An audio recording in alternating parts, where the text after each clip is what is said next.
돈은 왜 심리의 문제인가? 만약 당신에게 같은 금액의 돈을 준다면 어떤 일이 벌어질까요? 누군가는 그 돈으로 자산을 만들 것입니다. 누군가는 소비할 것입니다. 누군가는 투자할 것입니다. 그리고 누군가는 잃어버릴 것입니다.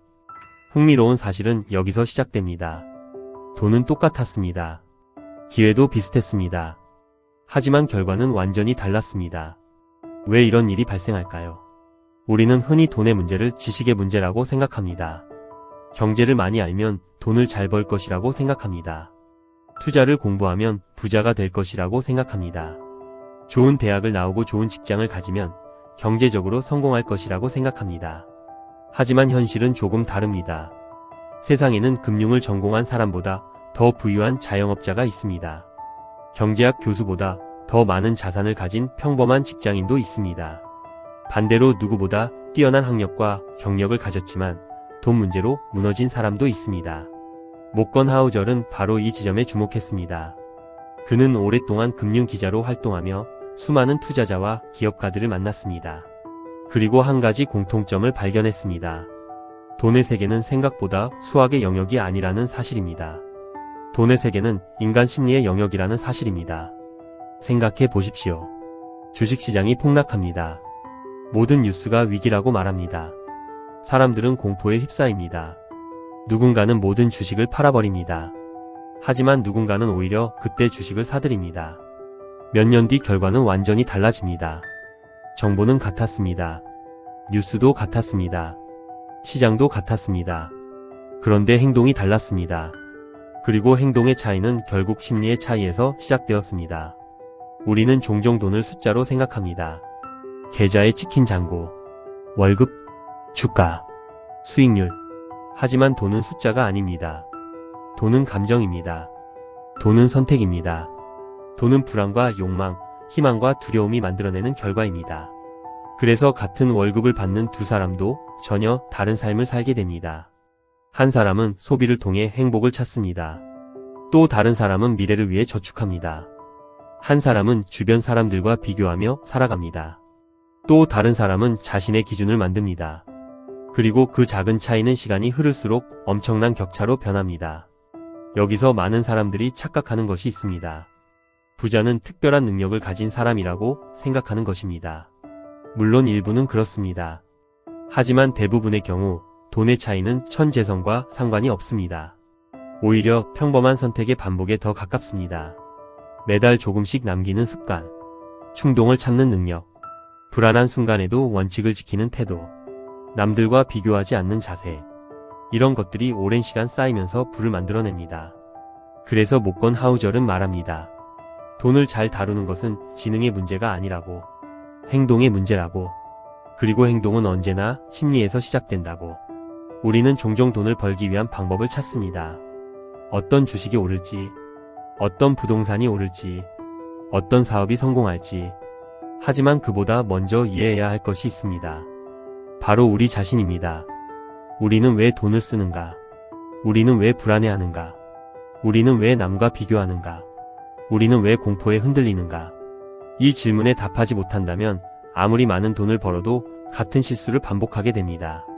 그리고 이제부터 소개할 두 사람은 이 사실을 가장 극적으로 보여주는 사례입니다. 한 사람은 평생 청소부로 살았습니다. 화려한 학력도 없었습니다. 대단한 사업을 한 적도 없었습니다. 하지만 그는 죽는 순간 수백억 원의 자산을 남겼습니다. 반면 다른 한 사람은 하버드를 졸업했습니다. 월가 최고의 금융 엘리트였습니다. 수많은 사람들이 부러워하는 삶을 살았습니다. 하지만 결국 그는 파산하고 말았습니다. 도대체 두 사람의 차이는 무엇이었을까요? 지금부터 그 이야기를 시작해 보겠습니다. 부자가 된 청소부와 망한 천재. 1950년대 미국 버몬트주. 한 남자가 새벽 어둠을 뚫고 출근길에 나섭니다. 그의 직업은 청소부였습니다. 사람들은 그를 특별하게 생각하지 않았습니다. 그는 유명하지도 않았고 높은 교육을 받지도 않았으며 큰 사업을 운영하지도 않았습니다.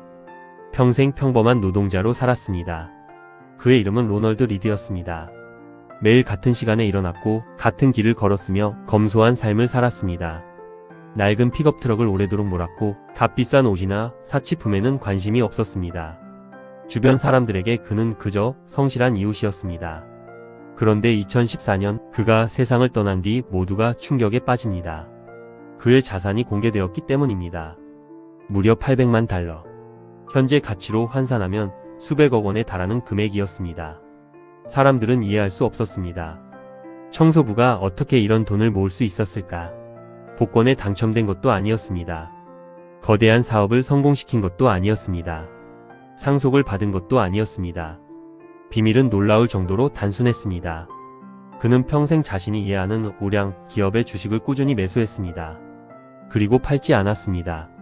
시장에 공포가 찾아와도, 경제위기가 와도, 주변 사람들이 떠들어도 그는 묵묵히 자신의 원칙을 지켰습니다. 수십 년 동안 사람들은 부자가 되는 비밀이 특별한 곳에 있다고 생각합니다. 하지만 로널드 리드의 삶은 다른 사실을 보여줍니다. 부는 화려한 재능보다 평범한 습관에서 시작된다는 사실을. 그런데 같은 시기 미국에는 완전히 다른 삶을 산 사람이 있었습니다. 그의 이름은 리처드 푸스콘. 그는 로널드 리드와 정반대의 인생을 살았습니다. 하버드 MBA를 졸업했고 세계적인 투자은행에서 일했습니다. 수많은 사람들이 부러워하는 월가의 금융 엘리트였습니다. 그의 연봉은 상상을 초월했습니다. 그는 금융을 누구보다 잘 알고 있었습니다. 경제를 이해했고 시장을 분석했고 투자 전략에도 능했습니다. 누가 보더라도 그는 부자가 될 수밖에 없는 사람이었습니다. 하지만 인생은 예상과 다르게 흘러갔습니다. 2008년 금융위기가 찾아왔습니다. 당시 푸스콘은 자신의 능력을 지나치게 믿고 있었습니다. 더 큰 집을 샀고 더 많은 빚을 사용했고 더 큰 수익을 기대했습니다. 그는 자신이 위험을 통제할 수 있다고 생각했습니다. 하지만 시장은 그렇게 움직이지 않았습니다. 위기는 누구도 예상하지 못한 방향으로 찾아왔습니다. 집값은 폭락했습니다. 자산은 무너졌습니다. 빚은 남았습니다. 결국 그는 파산을 신청하게 됩니다. 평생 청소부로 살았던 로널드 리드는 수백억 원의 자산을 남겼습니다. 반면 세계 최고 수준의 금융 엘리트였던 리처드 푸스콘은 파산했습니다. 도대체 무엇이 이 차이를 만들었을까요? 학력 때문이 아니었습니다. 지식 때문도 아니었습니다. 정보 때문도 아니었습니다. 모건 하우절은 이 두 사람의 이야기를 통해 매우 중요한 사실을 말합니다. 돈은 IQ 게임이 아니라고. 돈은 행동의 게임이라고. 로널드 리드는 자신이 모르는 것에 투자하지 않았습니다. 욕심을 부리지 않았습니다. 남들과 경쟁하지 않았습니다. 천천히 부자가 되는 길을 선택했습니다. 반면 푸스콘은 더 빠른 성공을 원했습니다. 더 높은 수익을 원했습니다. 더 큰 레버리지를 사용했습니다. 그리고 그 차이가 결국 완전히 다른 결과를 만들었습니다. 흥미로운 점은 이것이 특별한 사람들의 이야기만이 아니라는 것입니다. 우리 역시 매일 비슷한 선택을 합니다. 당장 사고 싶은 것을 살 것인가? 미래를 위해 남겨둘 것인가? 위기 속에서 도망칠 것인가? 아니면 원칙을 지킬 것인가? 작은 선택처럼 보이지만 시간이 지나면 엄청난 차이를 만들어냅니다. 로널드 리드와 리처드 푸스콘의 이야기는 결국 돈의 문제가 아닙니다. 인간의 문제입니다. 욕망을 어떻게 다룰 것인가? 두려움을 어떻게 다룰 것인가? 성공 앞에서 얼마나 겸손할 수 있는가? 그리고 이것은 곧 우리 자신의 이야기이기도 합니다. 그렇다면 사람들은 왜 위기의 순간마다 같은 실수를 반복할까요? 왜 시장이 무너질 때마다 공포에 휩싸일까요? 왜 분명히 알고 있으면서도 감정에 휘둘릴까요? 그 답은 인간의 본능에 숨어 있습니다. 그리고 그 본능이 가장 적나라하게 드러난 사건이 바로 2008년 금융위기였습니다. 워런 버핏과 복리의 비밀. 2008년 금융위기 당시 전 세계는 공포에 빠져 있었습니다. 뉴스에서는 연일 최악이라는 단어가 쏟아졌습니다. 사람들은 주식을 팔기 시작했습니다. 은행이 무너졌고 기업들이 흔들렸으며 수많은 사람들이 자신의 자산이 사라지는 것을 지켜봐야 했습니다. 시장은 마치 끝없는 추락을 하는 것처럼 보였습니다. 그때 대부분의 사람들은 같은 생각을 했습니다. 이번에는 정말 끝난 것 아닐까? 하지만 그 순간에도 침착하게 움직인 사람들이 있었습니다. 그중 한 사람이 바로 워런 버핏이었습니다. 사람들은 흔히 워런 버핏을 투자의 천재라고 말합니다. 물론 맞는 말입니다. 하지만 모건 하우절은 조금 다른 시선으로 그를 바라봅니다. 워런 버핏의 진짜 강점은 천재적인 종목 선택 능력이 아니라고. 그의 가장 강력한 무기는 시간이었다고 생각해 보십시오. 워런 버핏은 11살에 처음 주식을 샀습니다. 그리고 90세가 넘도록 투자를 계속했습니다. 무려 80년 가까운 시간입니다. 많은 사람들은 버핏의 자산 규모만 봅니다. 수천억 달러. 세계 최고의 부자. 전설적인 투자자. 하지만 정작 중요한 것은 다른 곳에 있습니다. 그의 자산 대부분은 노년기에 만들어졌다는 사실입니다. 만약 버핏이 60세에 은퇴했다면 어땠을까요? 그는 여전히 부자였겠지만 지금과 같은 전설은 아니었을 것입니다. 왜 이런 일이 가능했을까요? 복리 때문입니다. 복리는 세상에서 가장 강력한 힘 중 하나입니다. 하지만 사람들은 복리를 오해합니다. 높은 수익률이 복리의 핵심이라고 생각합니다. 물론 수익률도 중요합니다. 하지만 더 중요한 것은 시간입니다. 복리는 처음에는 거의 움직이지 않는 것처럼 보입니다. 1년, 2년, 5년. 눈에 띄는 변화가 없습니다. 그래서 대부분의 사람들은 포기합니다. 결과가 너무 늦게 나타나기 때문입니다. 하지만 어느 순간부터 상황이 달라집니다. 시간이 쌓이기 시작하면 성장 속도가 급격하게 빨라집니다. 마치 작은 눈덩이가 산 아래로 굴러가며 거대한 눈사람이 되는 것처럼 말입니다. 문제는 많은 사람들이 그 순간을 기다리지 못한다는 것입니다. 오늘 수익이 없으면 불안합니다. 올해 성과가 부족하면 조급해집니다. 그래서 장기적인 부를 얻을 기회를 스스로 포기합니다. 모건 하우절은 말합니다. 성공적인 투자의 핵심은 최고의 수익률이 아니라 오랫동안 살아남는 것이라고. 생각해보면 너무나 당연한 이야기입니다. 아무리 뛰어난 투자자라도 시장에서 퇴장당하면 끝입니다. 한 번의 실수로 모든 돈을 잃는다면 복리는 작동할 수 없습니다. 그래서 버핏은 언제나 생존을 중요하게 생각했습니다. 무리한 빚을 사용하지 않았습니다. 한 번의 승부에 모든 것을 걸지 않았습니다. 당장의 유행을 쫓지 않았습니다. 그는 언제나 시장에 남아있을 방법을 먼저 고민했습니다. 많은 사람들은 투자에서 어떻게 크게 벌 수 있을지를 고민합니다. 하지만 진짜 중요한 질문은 이것일지도 모릅니다. 나는 얼마나 오래 살아남을 수 있는가? 이 질문은 투자뿐 아니라 인생에도 적용됩니다. 사업도 마찬가지입니다. 직장도 마찬가지입니다. 건강도 마찬가지입니다. 엄청난 성공보다 중요한 것은 오래 지속하는 것입니다. 하루의 폭발적인 성과보다 중요한 것은 꾸준함입니다. 그래서 복리는 돈에만 적용되는 개념이 아닙니다. 독서도 복리입니다. 운동도 복리입니다. 인간관계도 복리입니다. 매일 조금씩 쌓이는 작은 행동들이 시간이 지나면서 엄청난 차이를 만들어냅니다.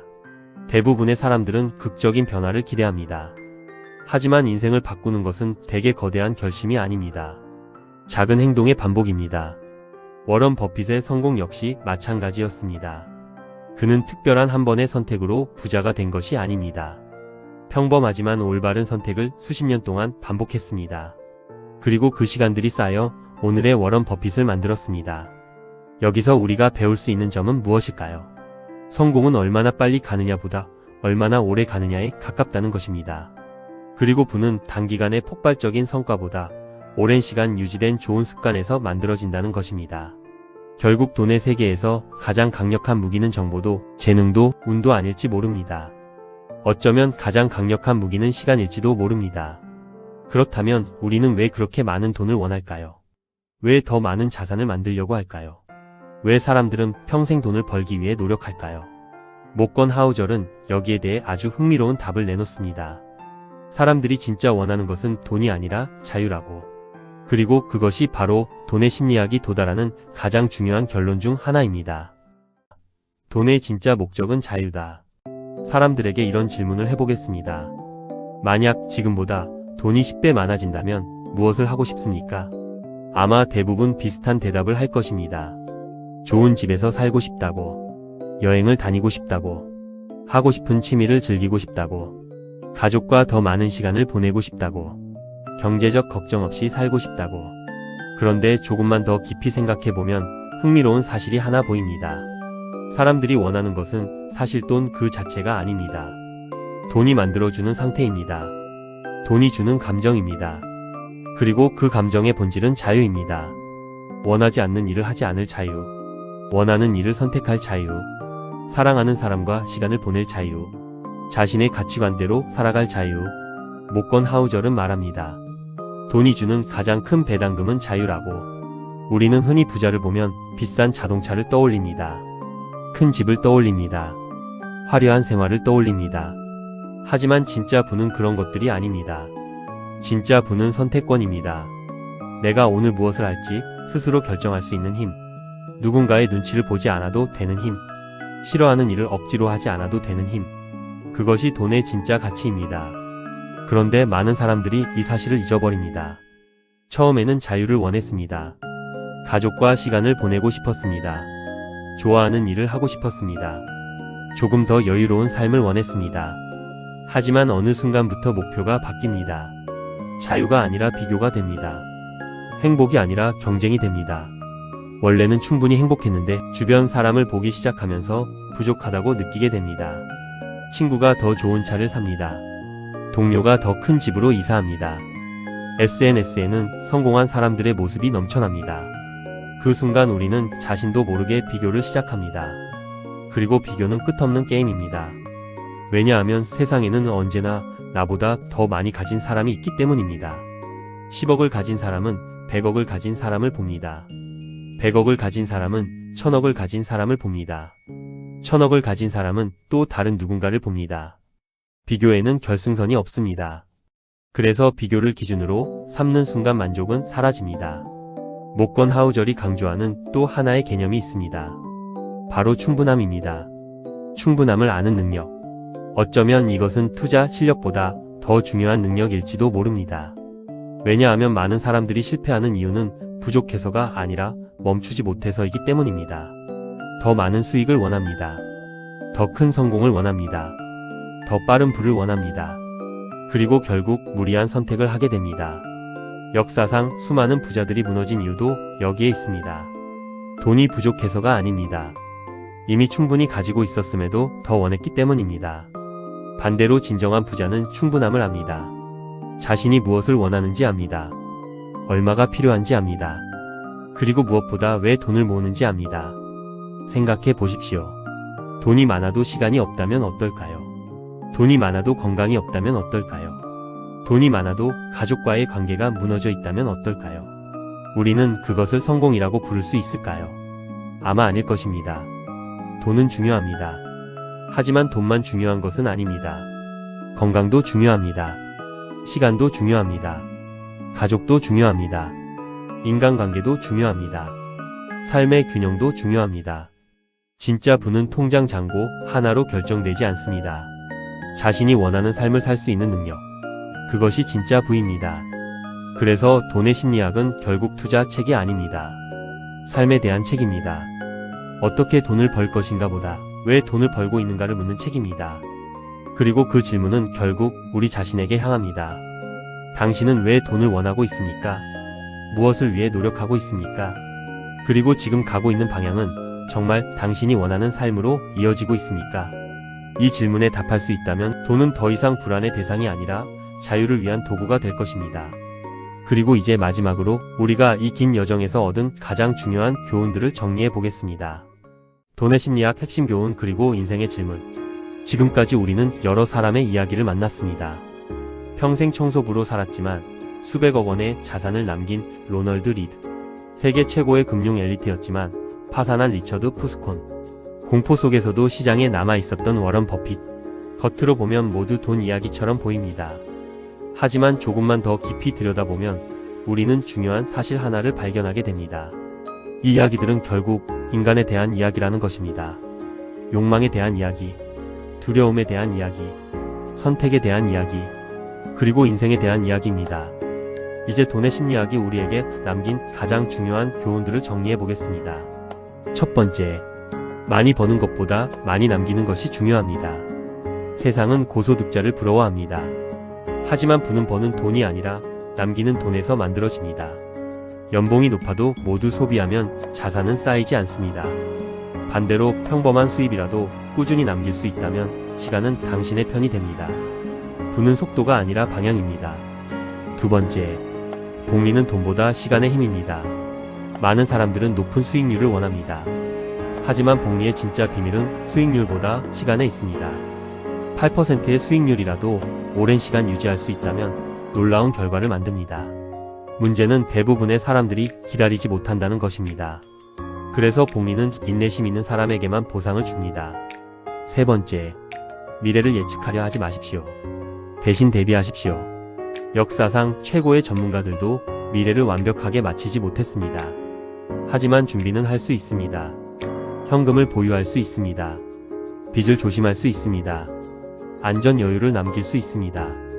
예측은 운에 가깝지만 대비는 선택입니다. 그리고 선택은 우리의 통제 안에 있습니다. 네 번째, 충분함을 아는 사람이 가장 강합니다. 끝없는 욕망은 어떤 재산으로도 채워지지 않습니다. 왜냐하면 비교에는 끝이 없기 때문입니다. 더 큰 집, 더 좋은 차, 더 높은 수입, 그 경쟁은 평생 계속됩니다. 하지만 충분함을 아는 사람은 이미 가진 것 속에서 자유를 발견합니다. 다섯 번째, 보이는 것이 아니라 보이지 않는 것이 보입니다. 좋은 집은 보입니다. 좋은 차도 보입니다. 명품도 보입니다. 하지만 진짜 부는 보이지 않습니다. 저축, 투자, 현금, 절제, 인내. 이 보이지 않는 것들이 미래를 바꿉니다. 여섯 번째, 생존이 최고의 전략입니다. 워런 버핏의 위대함은 최고의 수익률이 아닙니다. 가장 오래 살아남았다는 것입니다. 시장은 언제나 위기를 만듭니다. 하지만 살아남은 사람은 다음 기회를 만납니다. 게임에서 퇴장당하지 않는 것. 그것이 가장 강력한 투자 전략입니다. 일곱 번째, 가장 큰 자산은 시간입니다. 우리는 평생 돈을 벌기 위해 시간을 사용합니다. 하지만 결국 돈을 모으는 이유도 같습니다. 더 많은 시간을 얻기 위해서입니다. 더 많은 자유, 더 많은 선택, 더 많은 삶. 이것이 진짜 부입니다. 생각해 보십시오. 만약 당신에게 충분한 돈이 있다면 무엇을 하고 싶습니까? 더 좋은 차를 사고 싶습니까? 더 큰 집으로 이사하고 싶습니까? 아니면 사랑하는 사람과 더 많은 시간을 보내고 싶습니까? 아마 대부분의 사람들은 마지막을 선택할 것입니다. 결국 우리가 원하는 것은 돈이 아닙니다. 돈이 만들어주는 자유입니다. 그래서 돈의 심리학은 투자 책이면서 동시에 인생 책입니다. 어떻게 돈을 벌 것인가 보다 왜 돈을 벌고 있는가를 묻습니다. 어떻게 투자할 것인가 보다 어떤 삶을 살 것인가를 묻습니다. 그리고 어쩌면 이것이 이 책이 전 세계 수많은 사람들의 마음을 움직인 이유일지도 모릅니다. 이제 마지막 질문을 드리고 싶습니다. 당신은 지금 무엇을 쫓고 있습니까? 돈입니까? 성공입니까? 인정입니까? 아니면 자유입니까? 10년 뒤에 당신은 오늘을 어떻게 기억할까요? 더 많이 벌지 못한 날로 기억할까요? 아니면 더 현명하게 선택하지 못한 날로 기억할까요? 모건 하우절은 우리에게 특별한 투자 비법을 알려주지 않았습니다. 대신 아주 단순한 진실 하나를 말했습니다. 돈은 심리다. 그리고 심리를 이해하는 사람은 돈을 다르게 바라본다. 돈을 다르게 바라보는 사람은 행동이 달라진다. 행동이 달라지면 결과가 달라진다. 그리고 결국 인생이 달라진다. 어쩌면 진짜 부자는 가장 많은 돈을 가진 사람이 아닐지도 모릅니다. 자신이 원하는 삶을 살 수 있는 사람. 자신의 시간을 스스로 선택할 수 있는 사람. 충분함을 알고, 기다릴 줄 알고, 감정을 통제할 줄 아는 사람. 그 사람이야말로 진정한 의미의 부자일 것입니다. 오늘 이야기는 돈으로 시작했습니다. 하지만 결국 삶으로 끝났습니다. 왜냐하면 돈은 인생의 일부이지만 인생 자체는 아니기 때문입니다. 그리고 어쩌면 지금 이 순간 당신이 내려야 할 가장 중요한 투자 결정은 어떤 종목을 살지에 대한 결정이 아니라 어떤 삶을 살 것인가에 대한 결정일지도 모릅니다. 시청해 주셔서 감사합니다. 앞으로도 돈과 투자, 경제와 인간 심리, 그리고 더 나은 삶에 대한 이야기를 계속 전해드리겠습니다. 당신의 돈뿐 아니라 당신의 인생도 더욱 풍요로워지기를 바랍니다.